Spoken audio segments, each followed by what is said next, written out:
gumawa ako ng homemade pork siomai na idadagdag ko sa aking online business. Masarap siya, tsaka hindi lugi bilhin or kainin kasi malaman siya, hindi siya puro harina. Yan. So ito, nagpagiling ako ng 1 kilong pork. Yan, pinagiling ko siya ng pino.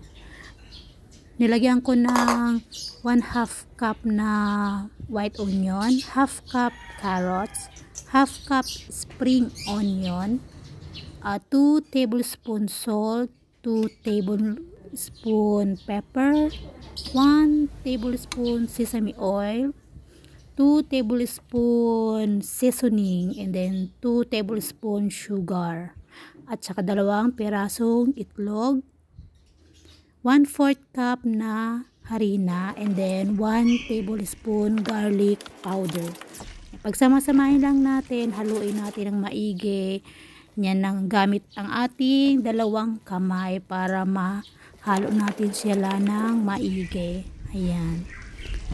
Mamassage natin sila ng bonggang massage. So ayan, yung molo wrapper, balutin na natin siya, ipitin lang natin siya dito sa ating daliri, then pisilin natin siya. Yan, pisilin natin na maging ganyan yung texture niya. Ayan. So yung yung pork palang ginamit ko ay hindi siya pure na laman. Nilagyan ko siya ng ginawa ko 1/4, nilagyan ko siya ng 1/4 na taba. So 3/4 na laman, 1/4 na taba, para yung ating siomai is medyo juicy siya, hindi siya matigas na kainin, diba?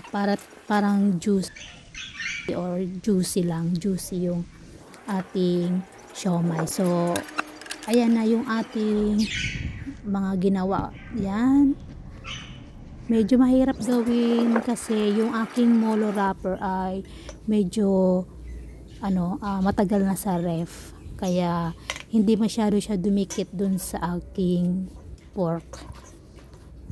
Yan, sample lang naman yan, hindi pa naman yan totally paninda. So, pre-taste lang yan, so kaya medyo ganyan lang yung ating pagkakagawa. So pre-taste pa lang.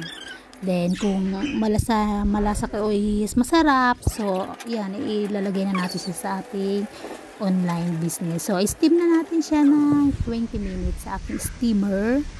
Then after 20 minutes is tikman na natin kung ano yung lasa ng ating pork siomai.